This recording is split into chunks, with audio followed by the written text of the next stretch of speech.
Carlos Nelson with Cascade Media Group, and today we have someone that I've known for about 40 years. I've been here in Kansas City since '78, and we about the same age, I think. And our youth, we've seen each other grow professionally and in other ways.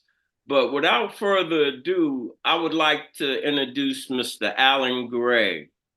How are you doing, Alan? Oh, I'm doing great, Carlos. It's good to see you. Albeit virtually, it's always good to see that smile you have, man. Been Yeah, been been seeing that smile for 40 something years. yeah. So as I go into my little act, dog and pony show, I always say, let's go back to kindergarten because this interview is more so for not just my audience, for me. I've known you, but I don't know you. And I want my audience to know you because you've been very significant in the culture here in Kansas City, and one might not know that you had when they look at you, a lot of times, at least from my vantage point, it's all about arts and entertainment per se, but was much deeper when we were younger, and the Absolutely. groups and things that you were heading and were affiliated with. So, without further ado, let's go back to kindergarten. Oh man, that's taking me way back, but I do remember my first day of kindergarten actually, and it was important because I made my first friend for life uh, back in kindergarten, Glenn Hancock. He's now Reverend Glenn Hancock, and we first met in the gymnasium where we were housed, and he didn't have a blanket, and I had a blanket. And I reached out to Glenn and I said, "Hey, we're going to share the blanket during nap time." And that was my first experience in kindergarten. But again, it I don't know, at some level it probably taught me the importance of sharing, the importance of relationships and friendships, and that was the beginning of a friendship that has lasted to this day. So that was my first day of kindergarten, but moving from there, I went to H.C. Kumpf Elementary School there on 44th and Wabash, I believe, and it was like any other elementary school, and our neighborhood was like any other neighborhood back in the early '60s. It was a neighborhood in transition. We didn't know it was in transition necessarily, but at that point, it was in transition because there was an influx, the beginning wave, if you will, of African Americans into certain neighborhoods beyond 27th Street. And you know the history of real estate and separation and redlining that had existed prior to that, and to a certain degree continues to exist. But our family was I think the first Black family on the block. They're 42nd and Montgolf, and we I wasn't really aware of my Blackness per se, other than I was happy where we were living, and there was a park around around the corner, and and I came from a two-parent home, and my father was a classical musician, although he spent most of his life working at the gas service company. My mother was a visual artist, and she was a homemaker, not to be confused with what we're hearing about from that Chiefs kicker. My mother was a homemaker because she was, I guess I would say, the rock of the family, as many of our Black women were. And she was there to make sure that my brother and I got off on the right foot. And then she later transitioned to worked as the first, I think, Black uh, professional executive, excluding physicians, at University of Kansas Medical Center, where she headed up the medical records department there. And so she was an inspiration. My father also. My father was rock steady, and how he handled me and my brother, and but he was a quiet man, and he chose to let my mother, do most of the talking in the house, and at church, and different activities. And actually, Carlos, I think I probably got my interest in community from my mother, because my mother she was a church secretary. She was on all these different clubs and committees, and so growing up, I always saw my mother going someplace or doing something for somebody. It was either somebody in the family, somebody in the neighborhood. Willis Tony, Attorney Willis Tony, grew up down the street from me. Dr. David Thomas, who's now the president of Morehouse College, grew up 2 doors up the street from me. So that's the kind of block I grew up on. Sly James was on 44th in Montgall. Kelvin Simmons was on 41st in Montgall. And we loosed, and Doris Gates, Darkest Gates, she was on 41st, I believe. And we called ourselves loosely the Montgall Mafia. and so, and I will tell you, we did, extortion was not involved. I'll put it that way. But we called ourselves that because independently we rose through the community with a strong sense of public service and to giving back to the community and to pushing ourselves and pushing each other to whatever level of achievement we thought we could. Same way, you play sports, and when you have teammates, they encourage you, they show you how to grab that basketball and dunk it, or to get that jumper. Well, we did the same way in terms of how to get things done in the community.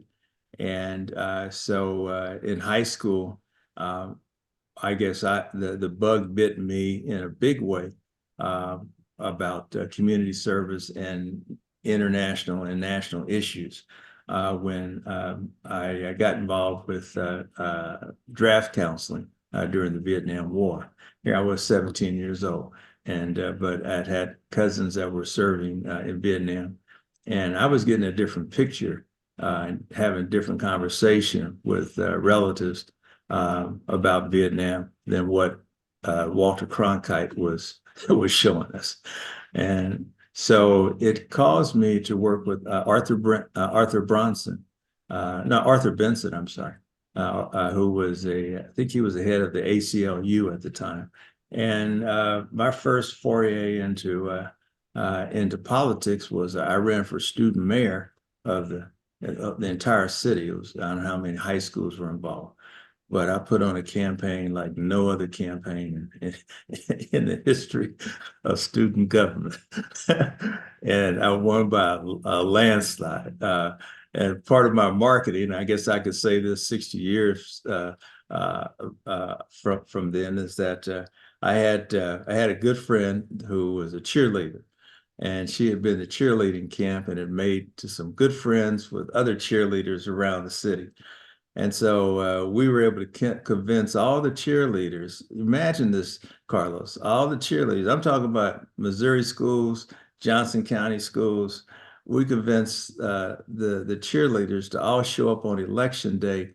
And you will probably remember this, and I'm dating myself, but they showed up on election day with body paint saying, "Vote for Gray." It was a simple statement, vote for Gray. Now, the timing was what was essential here, is that they showed up in homeroom, and we knew that they would end up having to go to the principal's office. But because of that focus, everybody in those schools knew my name. And nobody got suspended. No animals were hurt in the making of that film. But I did win the election, and it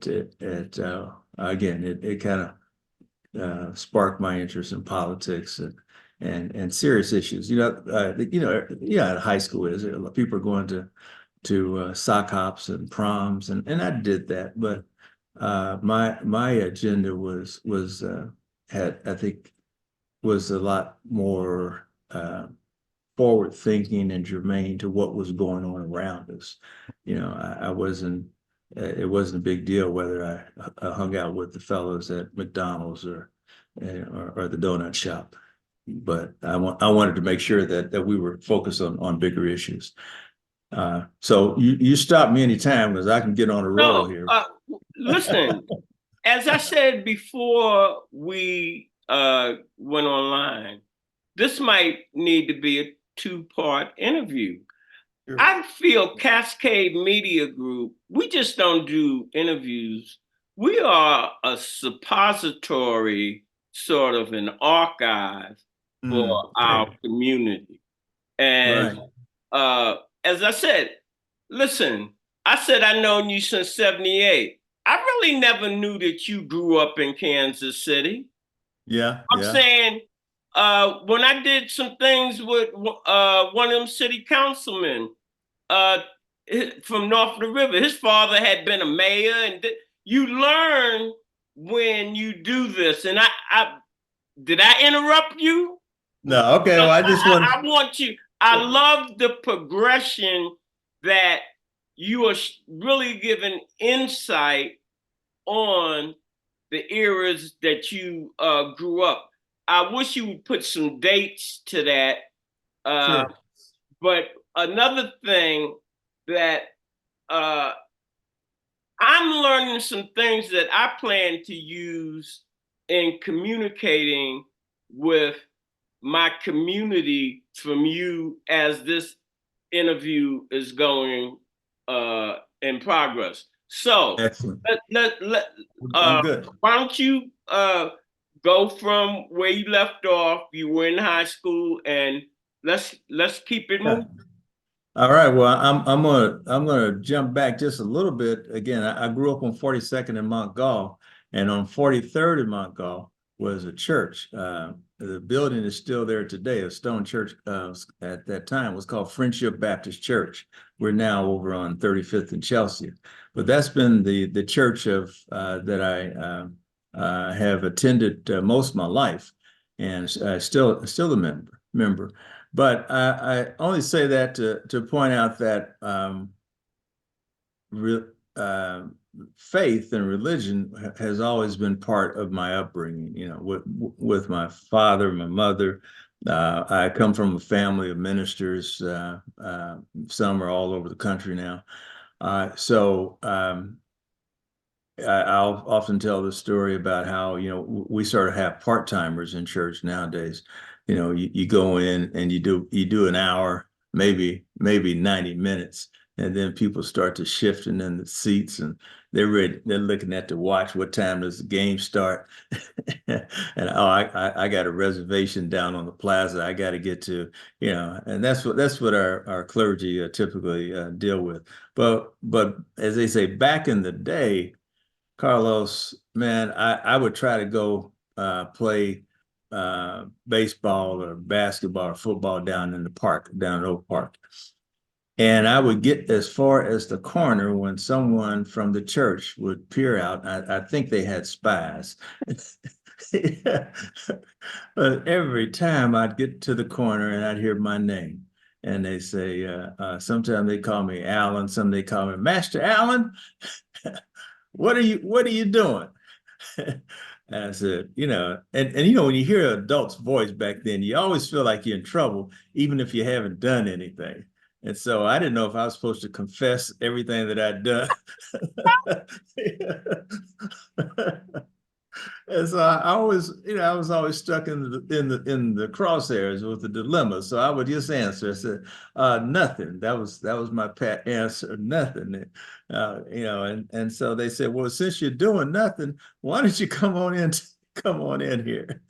And so somebody would call me into the church to help volunteer, folding the programs for Sunday, or, or doing something, helping the janitor, or whatever, But I would always end up in that church. And sometime I'd end up there, but that's on top of choir rehearsal. And that was on top of youth. There was some, I forget the name, but the youth programs. And then on Sunday, we would start Sunday school at I think 8:45 or something like that. And you get out, no, maybe it was 9. Yeah, I think it was 9:30, 9:15. And you get out at 10:30 just in time for 10:45 service. And then 10:45, it would turn into 12. 12 would turn into 1. And and I commented how great that tie looks on you, man. I try to get as far away from ties as I possibly can, because as a 6 or 7 year old man, I was sitting there in a bow tie, something wrapped around my neck from from 9:15, and then being having a family of ministers. If our church didn't go have afternoon service, we were whisked over to my uncle's church for one of his services. And his church, he had different churches, but one was out in Bonner Springs, and then some there in Wyandotte, different places in Wyandotte County, Johnson County. And so that would take care of the afternoon. And then at 5 o'clock or 5:30, we'd have Baptist Training Union. And then at 7:30, our evening service would start. And then I got to come home about 9, and my mother said, is your homework done yet? So, and I learned that I had to do my homework on Saturdays because I wasn't going to have any time on Sundays. So you know, yeah, it was an experience. I'm none the worse for wear because of it, and it certainly has it established a foundation that has carried me through and carried my family through. But it was, and then my mother would.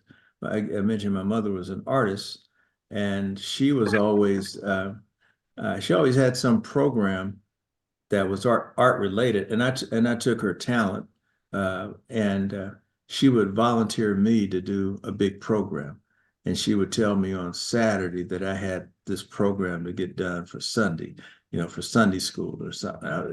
There was always something there, But anyway, that was just briefly my church background. But so after high school, well, I played football in high school until I couldn't.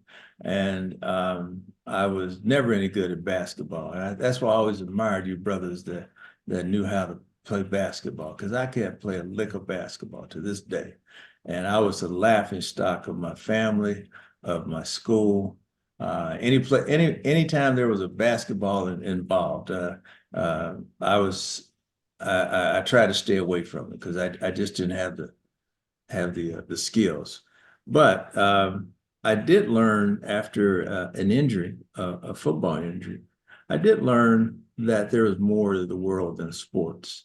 And I had during recovery from an injury, I had about six to almost 8 weeks to recover. And as I did so, I did a deep dive on who I was. And man, I'm 17, 18 years old. So, but just kind of give you a sense of how I think. And so I start thinking about, again, Vietnam. I start thinking about what was going on in the world around me. Now, this is about 1960. It's about 1970 at this point. But remember, I also grew up during the riots of 68 and that transition. And that was another major transition in the neighborhood, as it was our neighborhood, as it was right all around the country. So all those families, those white families that we had developed some relationship with, our or maybe even stood with some pride on being the first Black families to be in the neighborhood, so to speak. We found a different truth during the riots when our neighborhood went from being, maybe 10% Black to 90% Black with white flight, and that took place all around Kansas City. And that's not even to talk about the intrinsic and race-based policies and covenants that existed in Kansas City.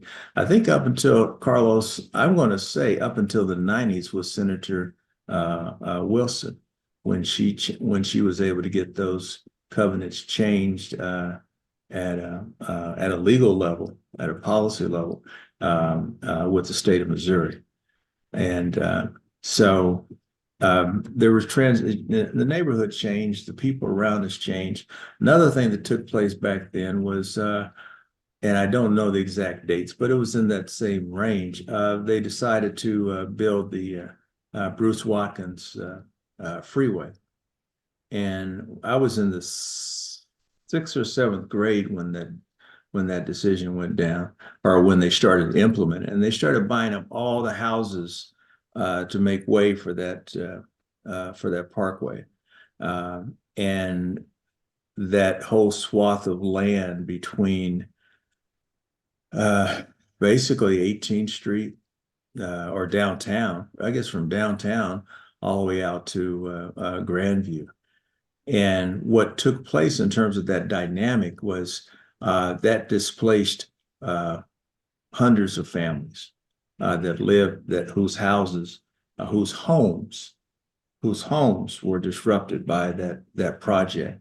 I'm not arguing the validity of it, but that was a major disruptor, and it affected me because many of my friends who lived along that pathway ended up having to go to different high schools and go to different places in the community. So there was this separation that many of us began to feel, and there was a dynamic. There was the people, we kind of felt, some of us felt like the people that were left behind, if you will. But so that took place, and then there was this thing called college. And I was hot stuff.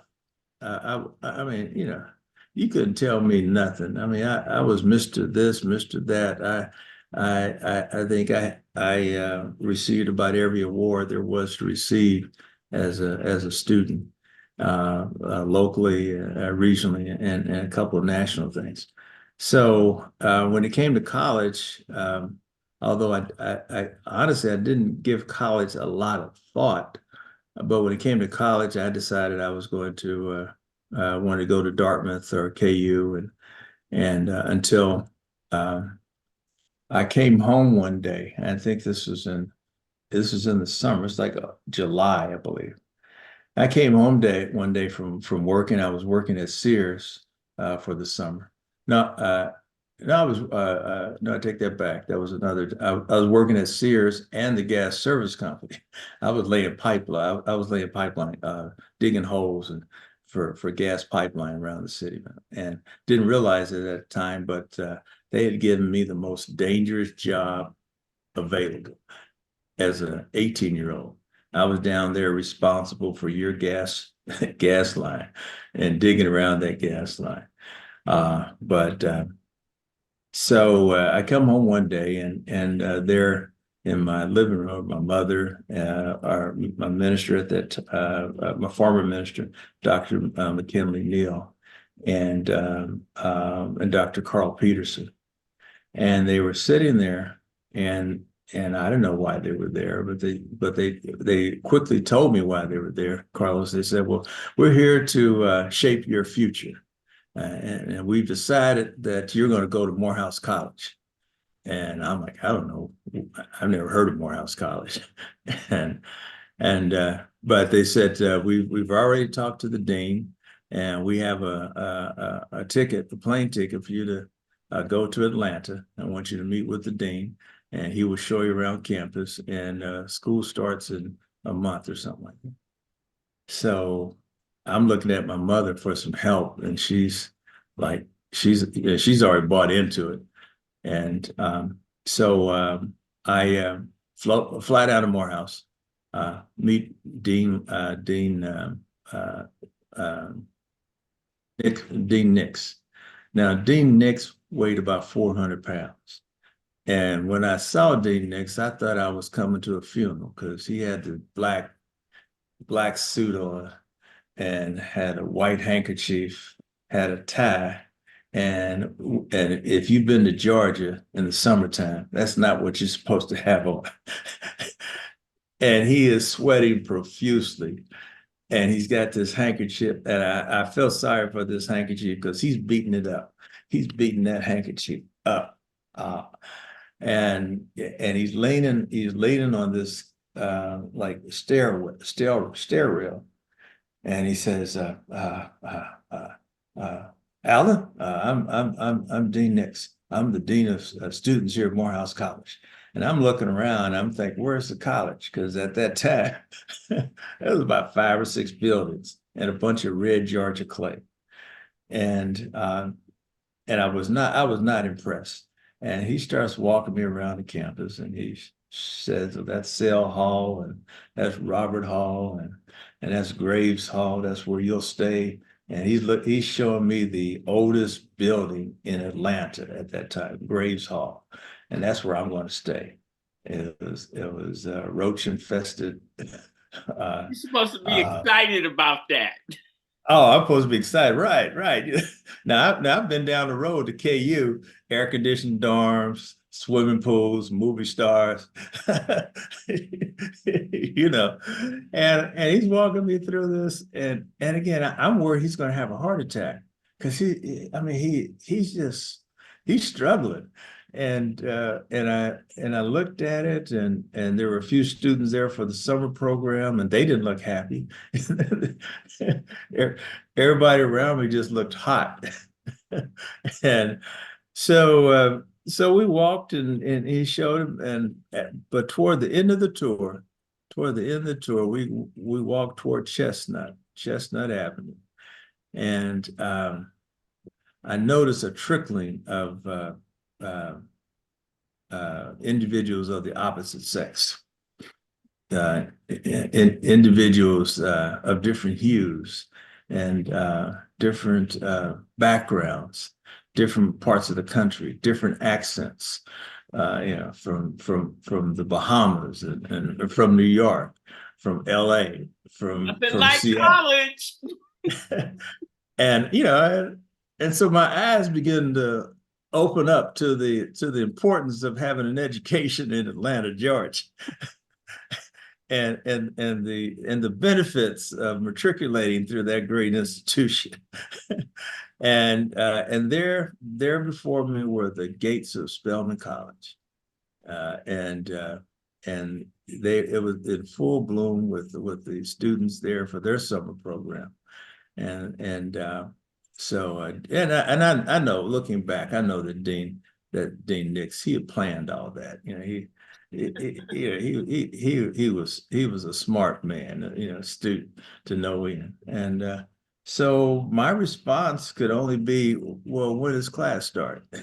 You know what's surprising? Carl Peterson was one of my neighbors when I moved into Sheridan Estates back in '78. And you mentioned 2 people coming up that were my neighbors when we were young. And that's very interesting. I knew that Dr. Peterson was on Menora's board, and Dr. Hayes, Dr. Peterson, Dr. Rogers. At that time, I was in construction, and that Mongol, when they had the office there. Right. And this is all with, I'm pushing block voting and group economics. They hired me to renovate that building when they moved in. And that was like one of the only places that our community got medical. And then they brought in Dr. Ken Spalding. And Dr. Carl Peterson said that that man had the greatest hands he had ever seen in his Really? practice. Wow, wow. But Well, go. and all that was that all that professionalism was at our fingertips. And you know, Dr. Peterson and that group, they formulated the first Black practice, and I think they were tied in with General Hospital #2 at that time. And then Dr. Rogers went on to start the Rogers Health Center, which incidentally gets a point of reference. You know what day it opened its doors? What? It opened its doors on the day that Martin Luther King was assassinated. No. Yes, that's when the Rogers Health Center opened up. So they were influential, and I'm going to backtrack for a minute because I forgot a man who was highly influential in my life, and I still have to reverently and respectfully call Mr. Alvin Brooks. I know a lot of people call him Alvin, and every time I open up my mouth to try to say that, and you know, and I'm a little on the other side of 60 years old. I cannot call him anything other than Mr. Brooks, and I think that's a lesson for our young people to understand that you don't call everybody by their first name, you know, particularly if they're older than you and have some years. But Mr. Brooks and I met during the riots, and he had been given that responsibility to try to calm things down, and you know, he had an illustrious career. I think they have a movie out on him now. It's premiering next week, I believe. But I learned a lot from Mr. Brooks. We would meet every Saturday with a student program that he was responsible for. And we had discussions about race, about community. And there were students from all over the Kansas City area that were engaged in this program. And if you see the theme, Dr. Brooks, 1967, I get connected with students all over Kansas City. My perspective started to change about my world went beyond just Purcell High School and 42nd and Montgall, you know. And so I saw how important those relationships were. In fact, one relationship that came out of that program was a relationship I had with a young guy, a fellow student named Tim Larrick. Tim and I were same age, same class. And one afternoon during a break from this program that was about race relations, that's what they called it back then, we were both standing on the porch. I think the building was there on 35th and for sale, not too far from Reverend Talbert's church. And so we're both standing there just taking a break. And we turned to each other and we started talking. And Tim he says, you know, this is a bunch of BS. And I said, what do you mean? He says, all those kids in there, and he went to Oak Park High School, an all-white school up north. And he says, those kids, he says, my friends in there, they're just talking a bunch of BS because they think that's what they're supposed to say. And everybody wants to sing Kumbaya. But when we get back over there across the river, it's a totally different thing, you know. Totally And I said, vocabulary. right. You know, and I said, really? He said, yeah. And I said, well, I can't say that that's totally what I experienced when I go back to my school, but you know, nobody's buying into all this stuff. You know, we're seeing buildings getting burned. You know, it is a fact. Dr. King was assassinated. It's a fact that we live in a segregated society. It's a fact that we're not experiencing the same economic growth that this entire country is experiencing. And I said, and some of us have questions, so we stood there and we talked, exchanged phone numbers, and during the week we continued to talk. And until we said, we let's do something substantive. And what we did, Carlos? Well, We decided to recreate the integration of the schools that had taken place in Little Rock. And the way we did that, we decided that myself and two other students would pretend to be enrolling in Oak Park High School, to be their first Black students, and to see what the reactions would be.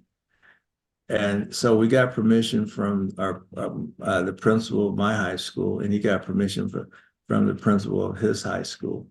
Only the principals and one advisor at each school knew that this was an experiment. And so we proceeded to enroll, and we were there again, posing as new students for 2 weeks, but taking meticulous notes on conversations, on reactions, both from the students, administrators, and the teachers. And at the end of that 2 weeks, the Star wrote an expose on what our experience was, which by and large was positive. But I do remember standing in the front yard of because I was staying at Tim's house, and a whole cadre of neighbors coming out and standing across the street and looking and pointing. Didn't say anything to us, but I knew that I wasn't necessarily welcome in the neighborhood. I put it that way. And Tim himself and his parents were wonderful. We talked at dinner, and they said that many of those neighbors had not spoken to each other in years, but chose my presence to stand around and talk about what was getting ready to happen to their neighborhood. And Tim did get some hate calls on he and his parents on the phone while we were there. tell me this, because I did and still I have like two and a half hours on Alvin Brooks where he came in and talked about just like you're doing, and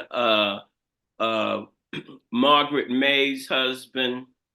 They all coming across 27th Street. That seems like that was a big deal. It was. When all of these older people start telling their stories, Black people didn't come across 27th Street. I didn't understand. Well, what happened there? The truce was the west boundary. No, and the covenants that I mentioned earlier that were put in place by the Nichols company. Those covenants said that you cannot legally, by state law, you could not sell your home to anyone that was Black, Italian, or Jewish on the west side of truce. So that was the first containment border. The second one was 27th Street. Now, that one was one that really was a boundary, and someone from the Jewish community could speak more eloquently to this than I could. But if you go along Linwood Boulevard and 31st Street, look at the names that are on the apartment buildings, and look at Linwood Multipurpose Center, Farmer Synagogue, and you see those All right. synagogues. Now you saying that Right. Bishop Talbot's church. Yes. Sion Paseo, I think, was a synagogue. It was a former synagogue. And so that within that 4 or 5 block north-south boundary, that's where you had the majority of the Jewish population. And then to the northeast, you had the Italian population. Now, the Italian population was there, and if you look at it, that has always been sort of an entry point for individuals coming from other countries. The Italians, the Irish, the Cambodians, the Somalians, Senegalese. To this day, that is it's like what is the island in New York where immigrants would come into. Well, we the immigrants used to come. Well, there was an island there. Oh, Ellis Island. Ellis Island. Thank you. There you go. I was like, we got boroughs.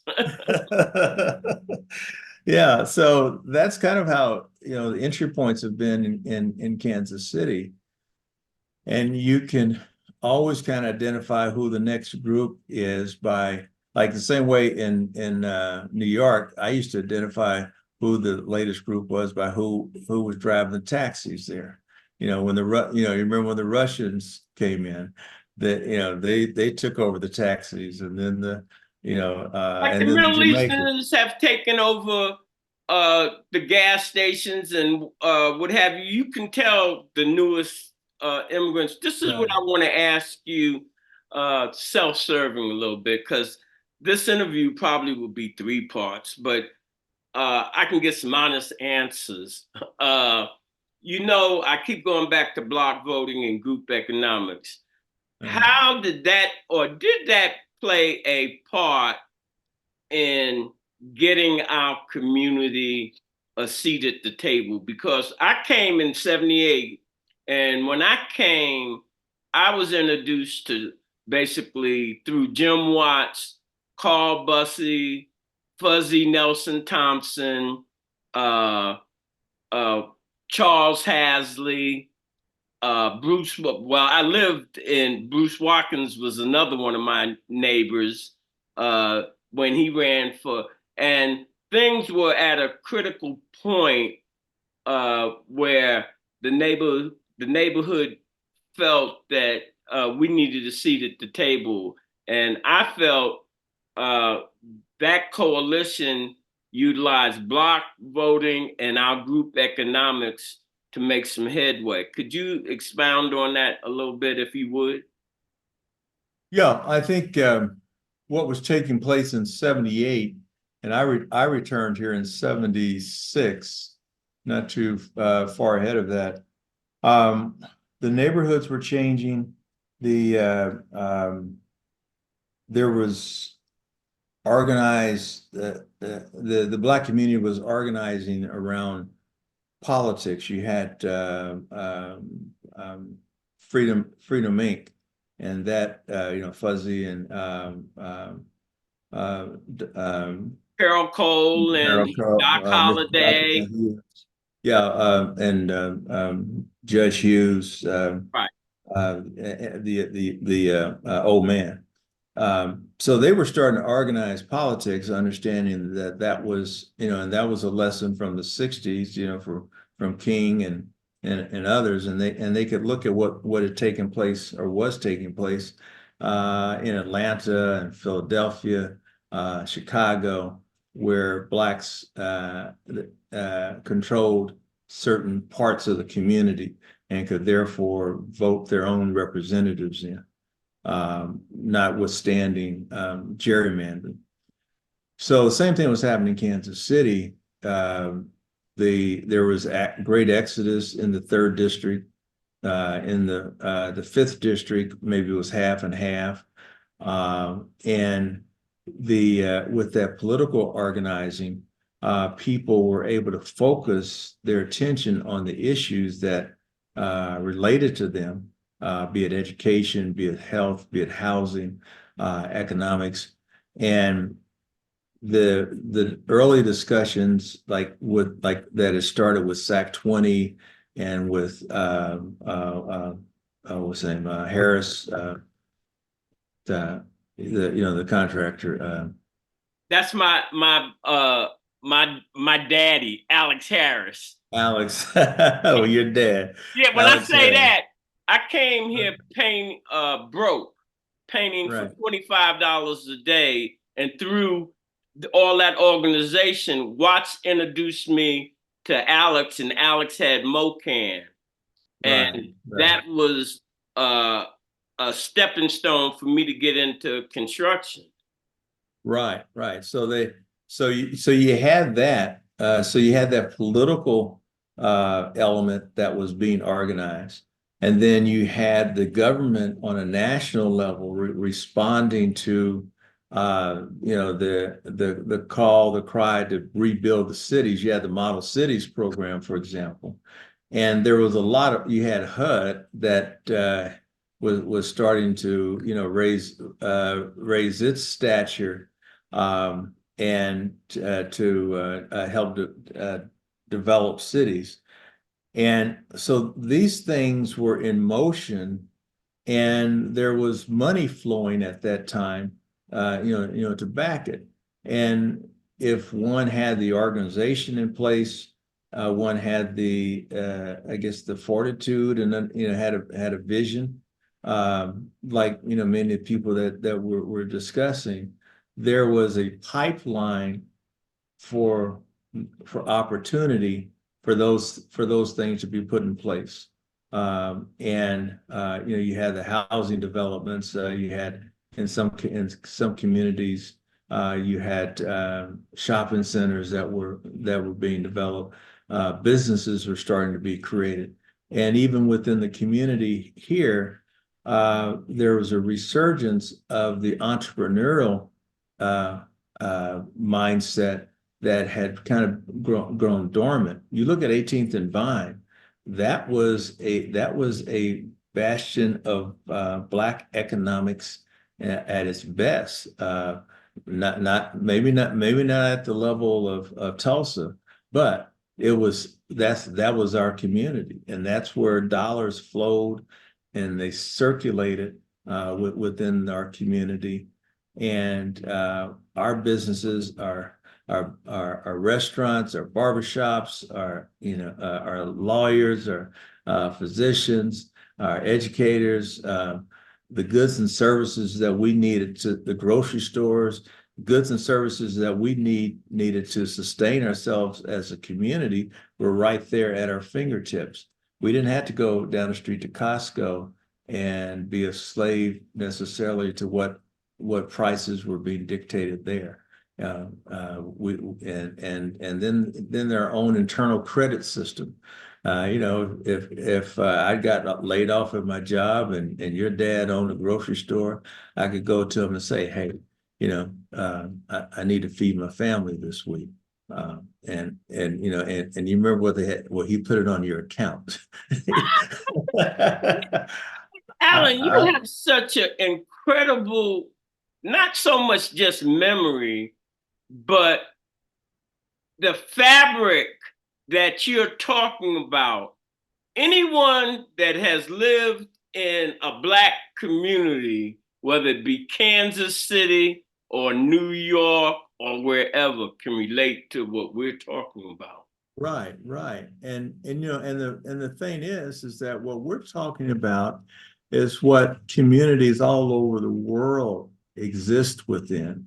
You can go to South America, you can go to the Middle East, any place you go, there's going to be that same camaraderie, that same connectivity, that same link that people in those communities have. And I think that is one of the great disparities in this country, that particularly in the Black community, that we've lost that to a large degree.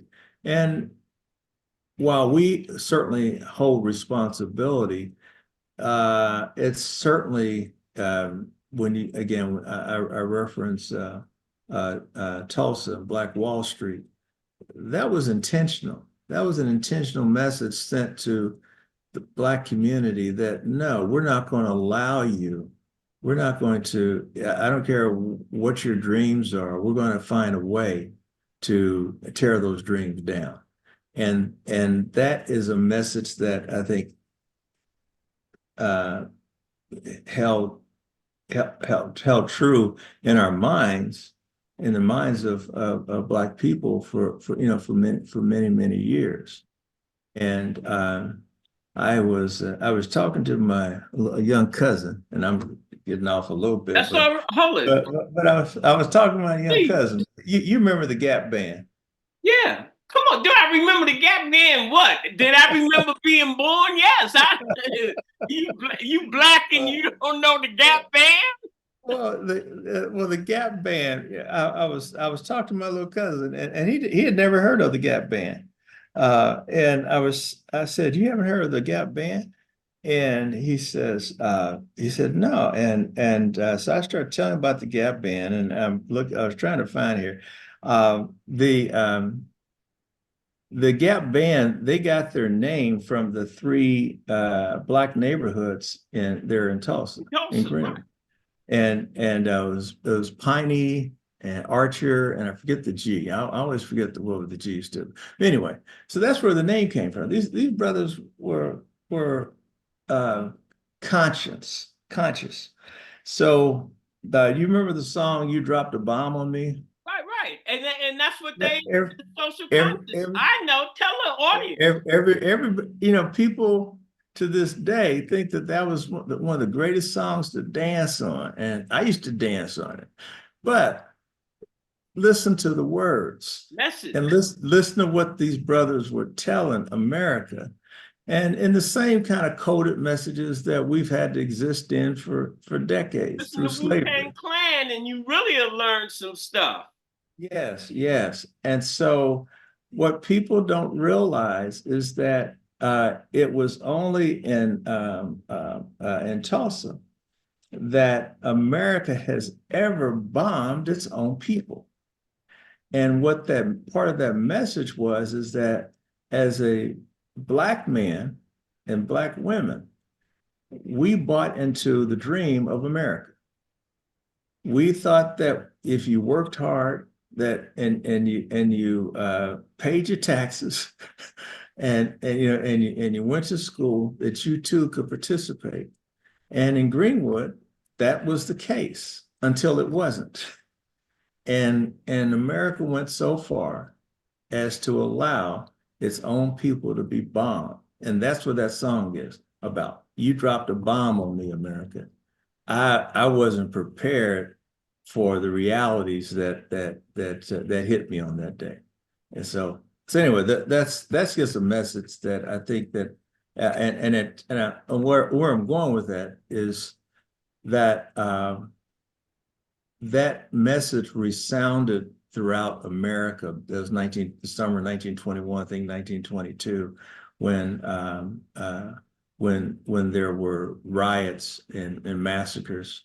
I'll say massacres because the rioting wasn't something that we instigated in those during the summer, but that's where Black people were murdered, wiped off the face of the planet, because of racism in this country.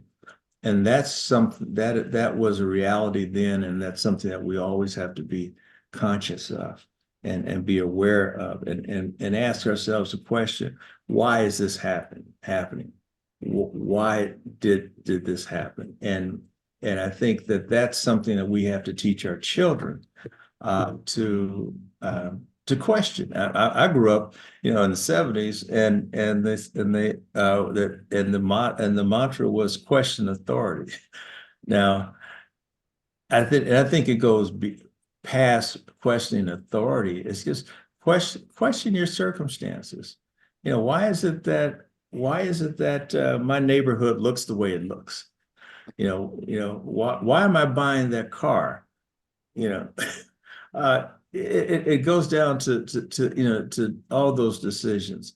Why is it that why is it that our schools in some cases are subpar, and it's acceptable for Jamal not to be literate, but Jamal can play for a basketball team and get and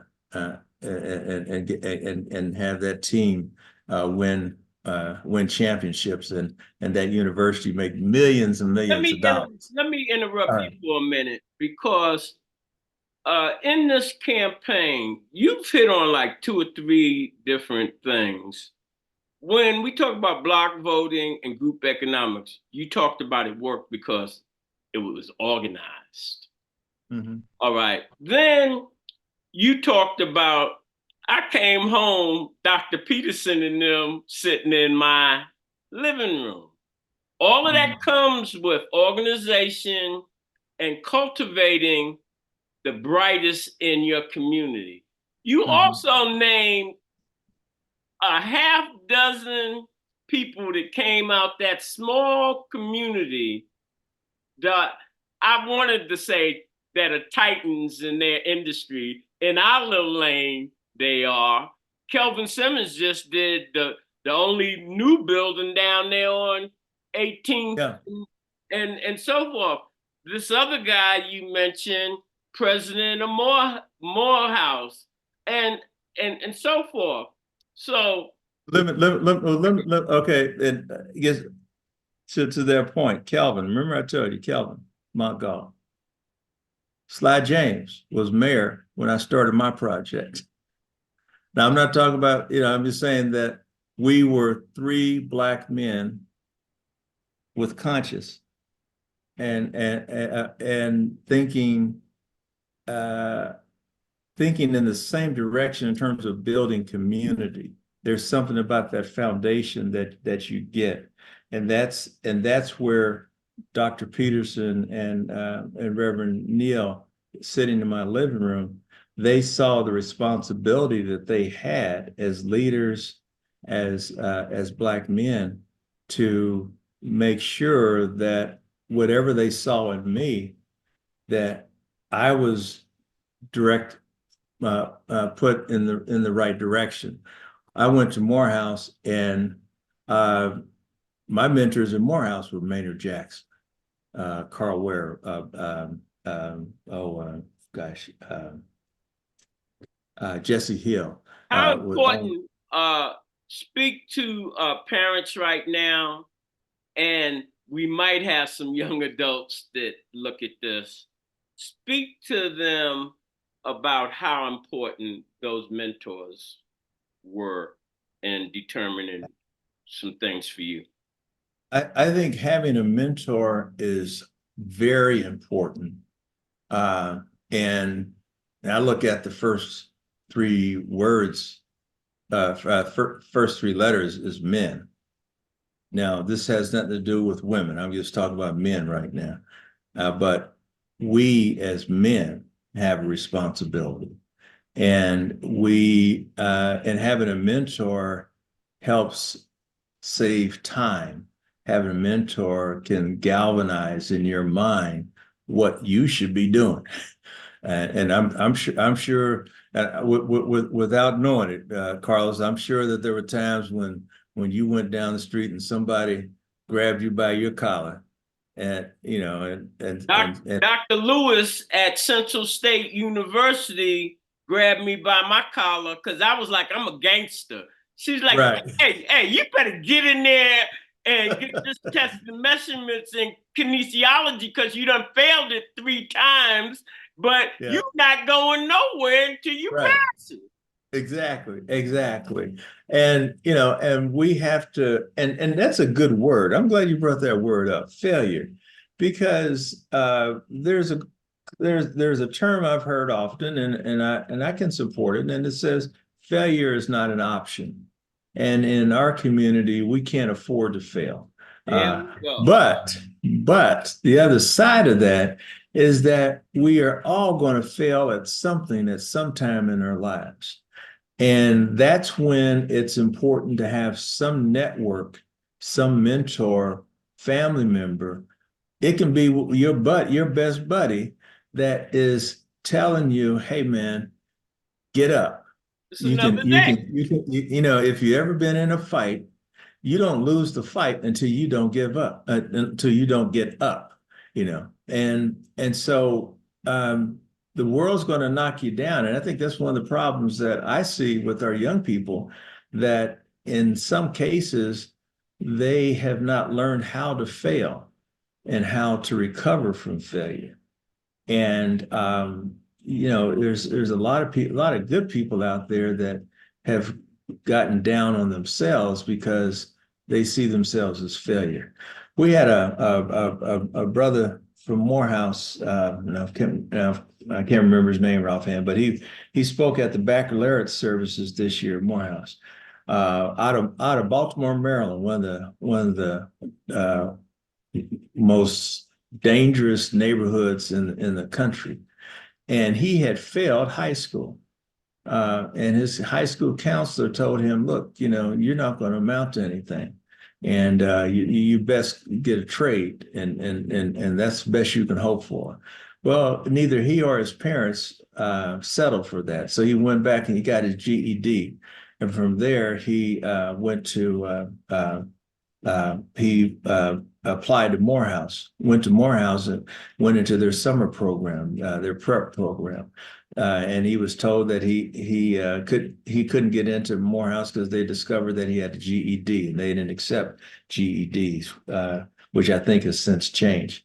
But anyway, so he goes back to Baltimore dejected, only to receive a phone call the day before school was going to start to say that that another student had chosen not to come to the school, and they were going to give him the seat. He got the seat, graduated in 4 years, went to Duke's Divinity School, and came out of there in 3 years with a master's in divinity. Went to he went to Oxford, and in 7 years he had his PhD. He now has the fastest growing, I forget what the denomination, but he has the fastest growing church of its kind in the country, some 6,000 members in Baltimore. And his counselor who wrote him off as a failure is one of his members. So I'm just saying that, we have to instill that type of determination in each of us, And how many times, man, have you? I'm sure you have, and I have. We have an idea, and somebody says, "Oh, Carlos, that ain't gonna work." Why are you wasting your time doing that? And I guess next week I'm going to open up a building that a bunch of people said to me and said, "Well, Alan, we've had 10 developers come through there wanting to restore the Addicts building. And, you can't do that."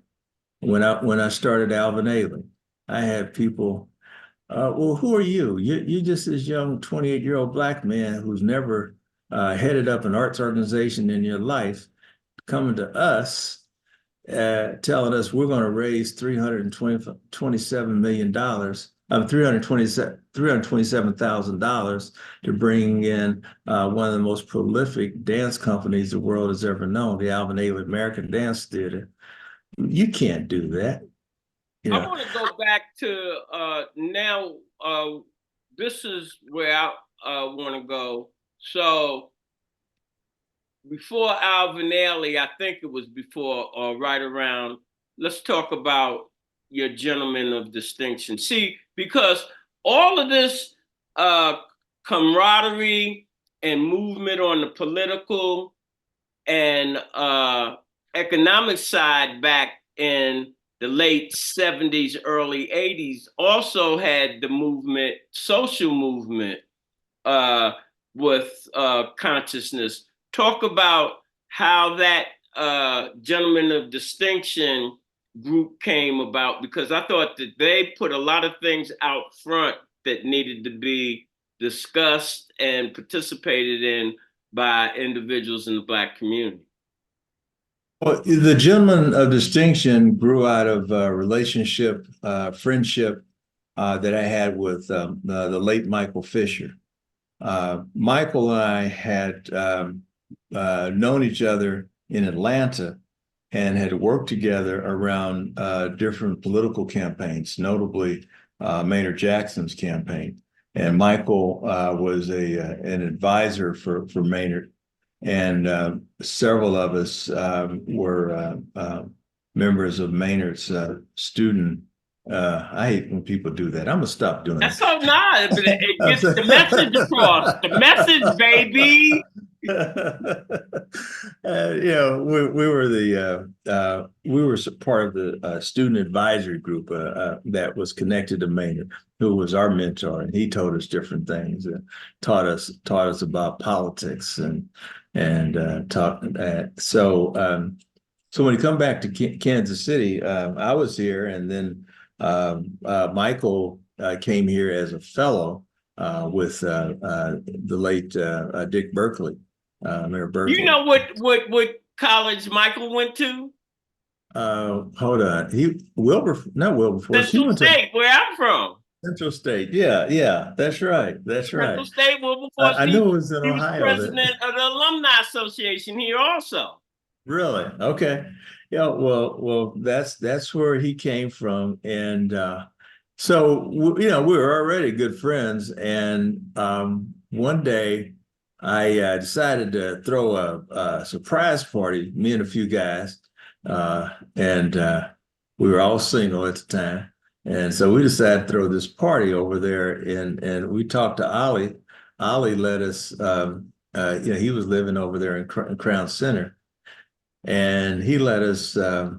He signed for us to use the clubhouse, for this party, and so it was well attended, and a lot of young professionals were there, and so Michael, while he was there, I said, we were talking, and I said, it was something having to do with maybe not a collection from Michael, but Michael and his thanks to the people that were coming there. And Mike he always thought high low. And and I keep saying Mike. Mike is Mike Fisher, not Michael, but so Mike. So he says, well, in lieu of any gifts, I'd like for you to send your contributions to the Atlanta Children's Camp Fund, and so that was kind of that. And then afterwards, we what was going on, there were black children being murdered, black boys being murdered in Atlanta, and so they had created this thing called the Atlanta Children's Camp Fund to send black kids out of Atlanta to camp for the summer. And so we decided to have an event to raise money in a serious way for that cause. And when we started organizing, we realized that we didn't have an entity for people to write their checks. And we said, well, let's create an organization to do that. And we started thinking more about that there was not an organization like the Gentlemen in Kansas City. This is way before the 100 Black Men. All right. I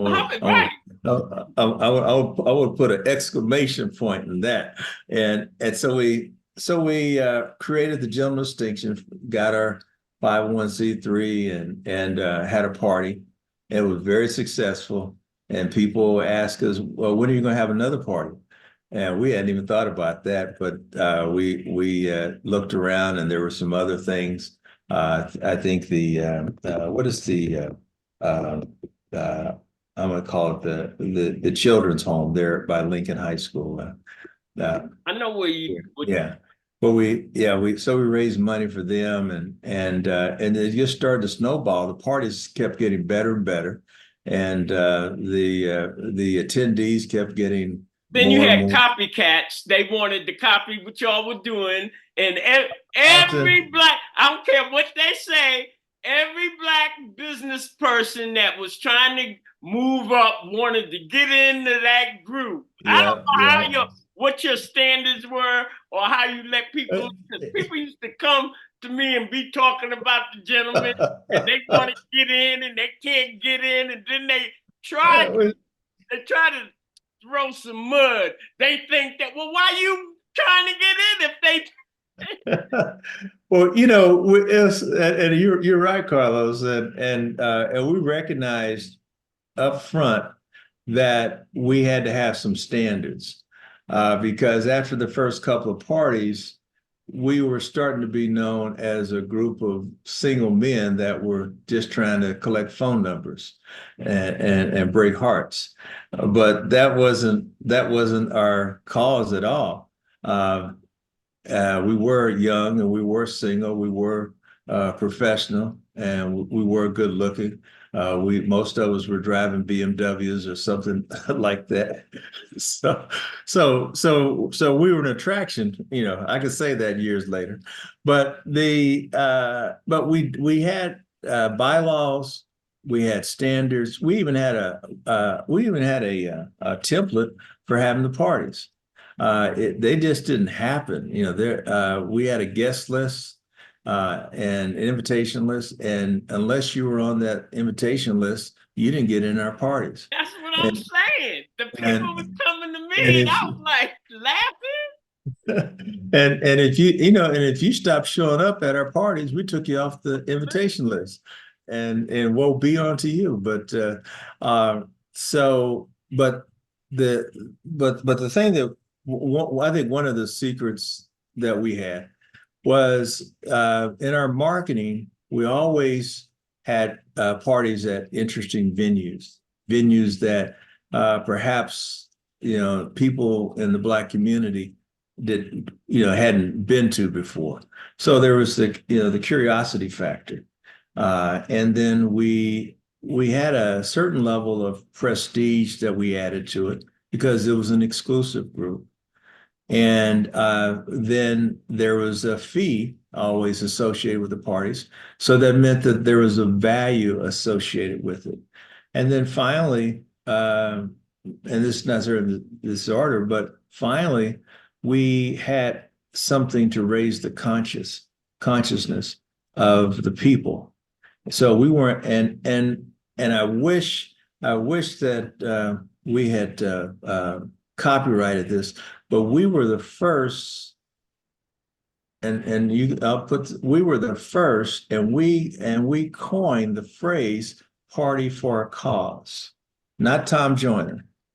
He got that after us, and so we were asked, to franchise and to create groups in other cities, but we chose not to. And what happened after us, the 100 Black men were created. And so, they took on that national focus, but our focus remained national issues, national and local issues that we would support and having parties. And if we asked you to pay $50 for an event or party, which was kind of steep back then for most of, what we wanted you to always leave that party feeling that you got your money's worth, and our parties never were quite what you expected. You would come there expecting one thing, and we'd take it up here. And nobody could compete with that. Tell me this. So now that part of your life, what were you doing professionally? And then I want to go, when did you meet Alvin, Ailey, and how you start getting involved in to that segment? I think at that stage, I believe I was working, gosh, I was working for Jackson County with I think Catherine Shields, and I worked with the Federal Reserve Bank and then later Truman Medical Center. Was John Wood over there at the bank when you was over there? Yes, yeah. In fact, John was instrumental in recruiting me and When turned my that name. network comes in, Yeah, and he was a gentleman. He was one of the gentlemen of the yeah, station. hold it up. You think I'm not weaving and like I said, see, we come up in the same era. Yeah, And yeah, I know what's going on in my community, and I yeah. know who's doing what in the community, even though they're low key. And all of those gentlemen that I knew, there was probably some that I didn't know. All Yeah. were low key. Party was one thing, but low key Well, and getting the job done in the community. yeah, and that was essential, and that was um, um, one of the attributes when we would interview for the membership, and that was the other thing. You'd have to go through a membership or an interview process, and you'd have to get voted on unanimously. One person could say, "Hey, I don't like," yeah, You know, and John so Wood, when I was in construction, I couldn't get I had $1 million bonding capacity. I never had more than a $20,000 line of credit. And uh, John was at Jackson County Bank, and mhm. John gave me my first line of credit.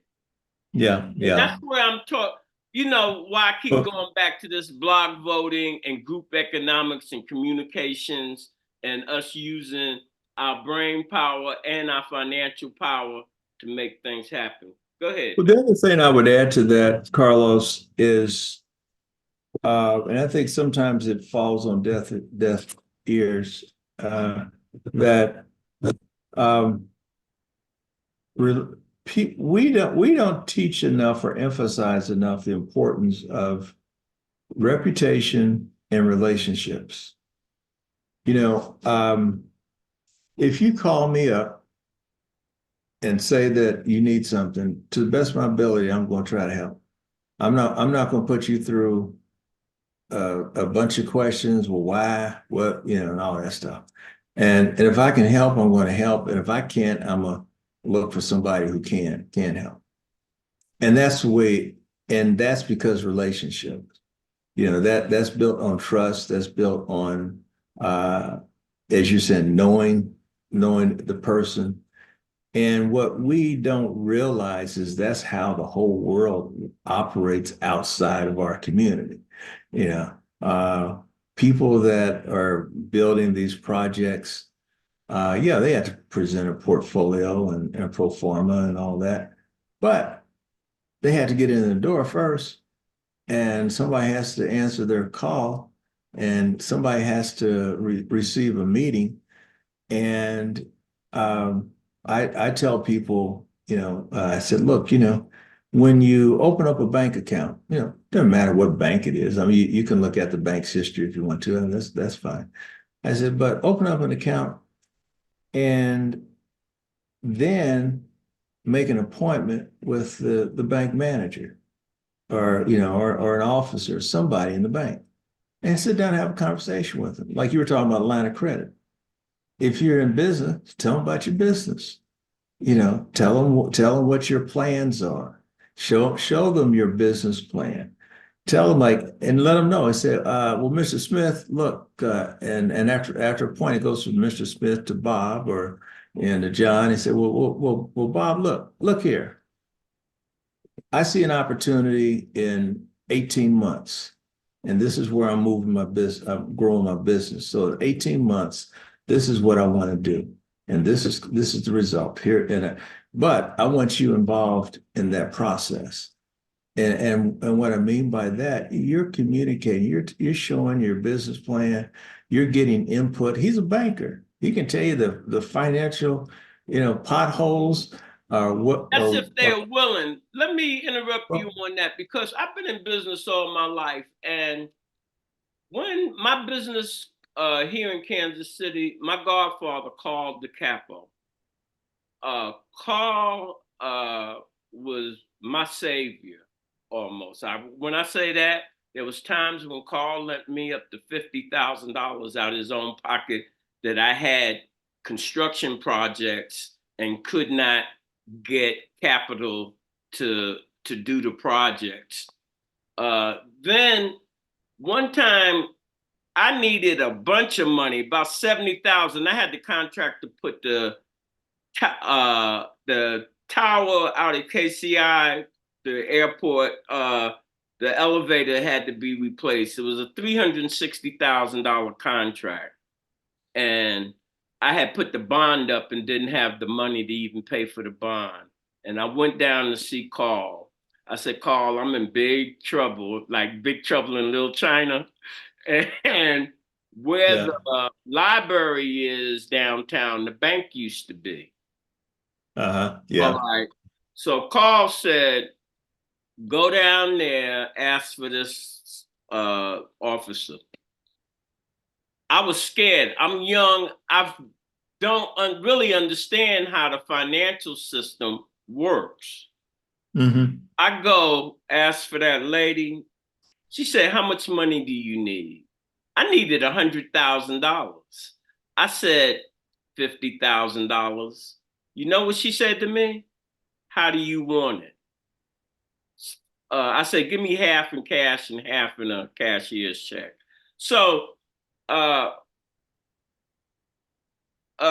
friendship, kinship, and politics, from my perspective, over the last 25 years, has been one of the major ways that, and we as Black people have used that in our circles really well. But now, Yeah. does that trickle down to the community's needs? I want you to talk a little bit how you see that portion of our community. Well, if I'm understanding this correctly, I think, again, I hold true to the relationship. There's a whole lot of different relationships that we have to make relationships in and outside of our community. And the and we have to covet those relationships. I don't mean not share them, but we have to understand the importance of those relationships. Understanding like in your case, contacting someone that you know. Now, that $50,000 got loose because someone in that bank knew the person that was vouching for you. Right. That's right. You know, and so that's typically the way Cut things all the work. red tape, man. Yeah, and so that's what we have to understand. Now, and I'm not saying that you don't have to do the hard work. You have to do the hard work. And yeah, and there are a lot of people that have been turned down and had the door, slammed in the face. And I don't say that hadn't happened. It's going to continue to happen. But 9 times out of 10, it happens because that person doesn't know you. If my phone rings now, somebody asks me, "Hey, I need $50,000." What am I supposed to do? Well, they shouldn't be. But if Carlos calls me and say, hey, I got a young man that I'm working with. He's got a great business idea, and I'm helping him to make some connections in the community. Hey, he reminds me of myself 40 years ago. Listen, can you take his phone call and hear what he has to say? I'm going to take his phone call. I'm going to hear what he's got to say. Now, that's the way things work. Now, in terms of the community, what I think we have to define that community, define the different needs of the community, and to look at who's in the best position to support those needs. Now, it doesn't do anybody any good for somebody to call me and ask me how to build a bridge or to support building a bridge in the community. Now, I don't know how to do it, but there's a uh, there's a road. You can go out there when you leave your office. There's a road out in Lee Summit, and the name of that road is Lee Summit Road. Guess who built Lee Summit Road? Who? Lee Summit? Who? You? Oh, I had no idea. Now, let me make it clear. I didn't lift one shovel.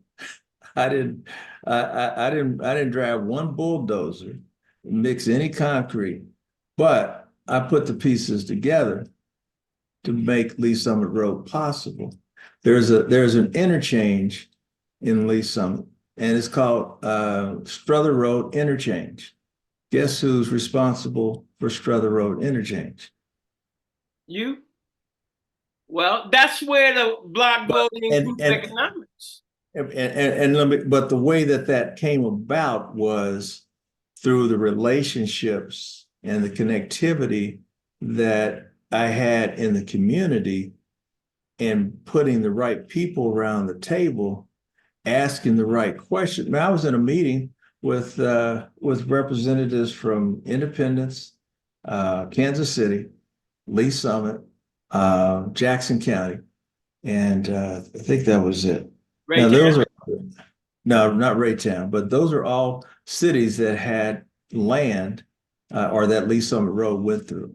And I'm sitting in a meeting, Carlos, and this is I was working for the county with Catherine Shields. That's how it started. I was city councilman when we finished it, but the conversation is going back and forth over and over, week after week.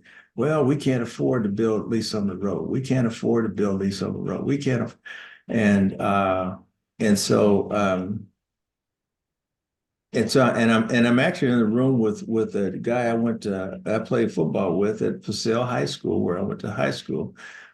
Stan, I want to say Stan Jackson, but that's not his last name. Anyway, he had a position there with the city in public works. So that's somebody I already knew, right? And so finally, I asked the question. This is going back to what I said earlier. Sometimes we had to know what questions to ask. I asked a question. I said, well, and it dawned on me that everybody in that room was acting like they were going to have to pay the whole amount of money to build this road, which was about $25, $30 million, something like that. And so I'm hearing that every week. Oh, we can't afford it. So finally, I asked a question. I asked the director of public works of Lee Summit. I said, what percentage of Lee Summit Road does Lee Summit actually own? And he said, well, let's see. He scratched his head. He says, well, we own about, I don't know, 40% of the road, 30, 40%. I said, well, do some math. How much does that come to? And they did some math. I said, well, can you afford that? And he said, well, yeah, I guess I can. As a Kansas City, how much do you owe? And they gave their percentage right down the line. So before the end of the meeting, we had something to talk about because we had stepped back and were looking at the problem differently. And everybody realized if you take a piece of it, you take a piece of it, you take a piece of it, we can get this thing done. And so that road is there today. Yeah, see, now you said something else that has a lot of weight. You said we looked at it different. Let's look at when Sprint Center won't work, gotta have a major anchor tenant, but you give it to some people and they look at the situation different and then it turns out to be one of the highest grossing arenas, Right. not just In the world. yeah, right. I think the third. Yeah. So now again, turn your interview into self-serving on this block voting group economics. Now, I mentioned Carl DeCapo. I didn't know Carl from Adam, but we were both founding board members of the Full Employment Council. Mm-hmm.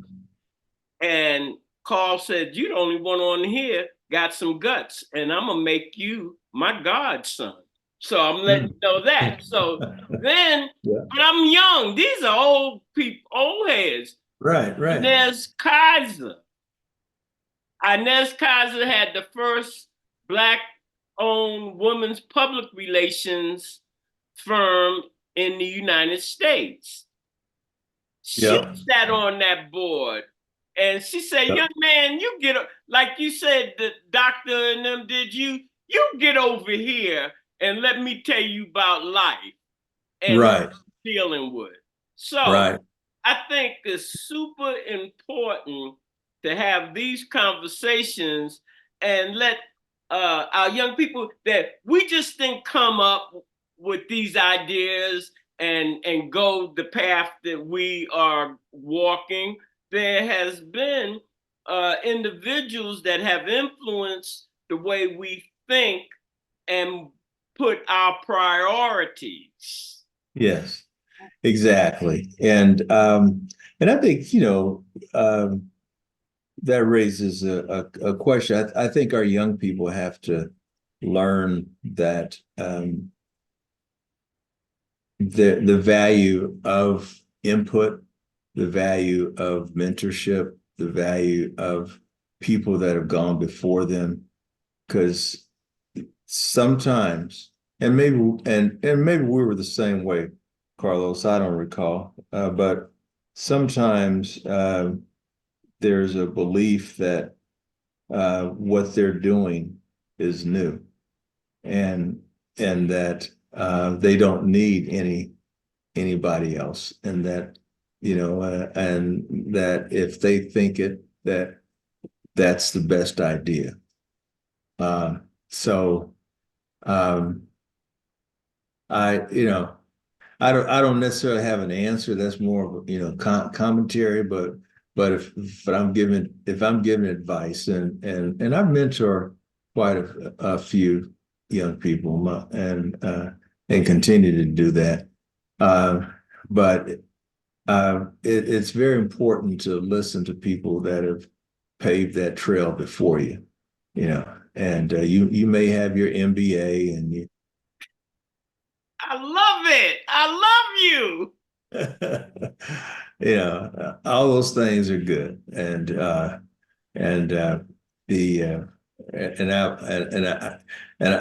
I'm thinking about a specific story in my life with one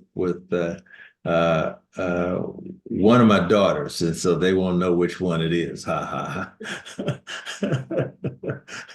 Don't want no trouble. Yeah, well, one of them would not take the old man's or dismiss the old man's advice until a year later they came back and said, that they were doing something that I told them that they were going to need to do a year before.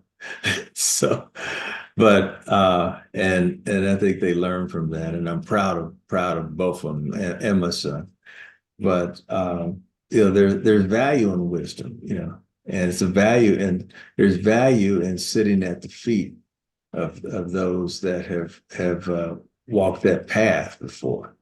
And I think that not sitting with them, sitting where? At their feet. At their feet. Yes. And that's not a demeaning position to be in. That Plato, when he spoke in the forums and in Rome, in Greece, his students sat at his feet. They listened to what he had to say. He was given platform, and knowledge they typically say knowledge is handed from on high. I haven't really heard people say knowledge is handed up. I love it. you know, you know, and now there's a management term of managing up, which is a whole different dynamic. But all I'm saying is that there's a lot to be learned. There's a lot that's still inside here that has to get out. And but I do know as a fact that they will go on lockdown if they feel that they're wasting their time with what they're sharing, and they will go to the next person that is going to benefit from knowledge. And that's not arrogance. That's not trying to put yourself necessarily above anybody. It's just that when you reach a certain age, you don't have time to waste on people. At least I don't.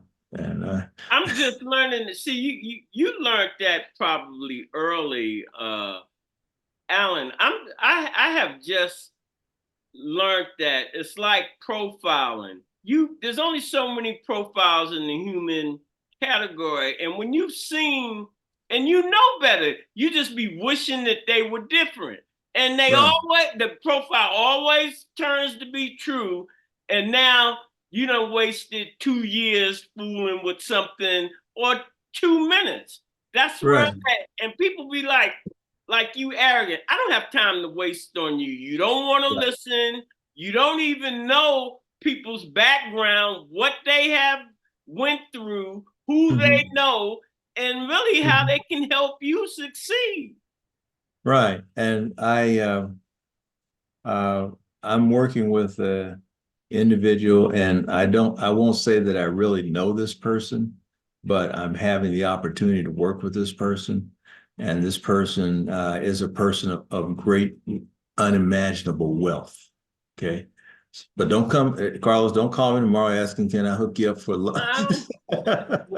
Hey, did you notice on all my platforms there was no advertisement? Oh, hey, I was just messing with you. But where I was going with that is that I'm learning from this individual and how that individual structures his companies, his life, and he is very what's the word? He's very restrictive in what he allows to get to him. And then what gets to him has to be part of what his values and priorities are. And as you said, there's a term, I think, just because something is critical to you doesn't mean that it's critical to me. And the same thing is with importance and things and that, whatever. And so that's what at this stage in my life, I try to do. I focus on the things that are within my abilities, within my network, but most importantly, the things that are within my priorities. And it's not being selfish per se, but what it is doing is being efficient. And because you reach a certain point in your life, you don't have a lot of time to go out this direction, go out in that direction, this and that. You want to be focused. The building that the Zhou Brothers Art Center, that is the product of focus. I had an opportunity to do something else that was political. This is brought to you by Kansas City Business Association, working to improve our community.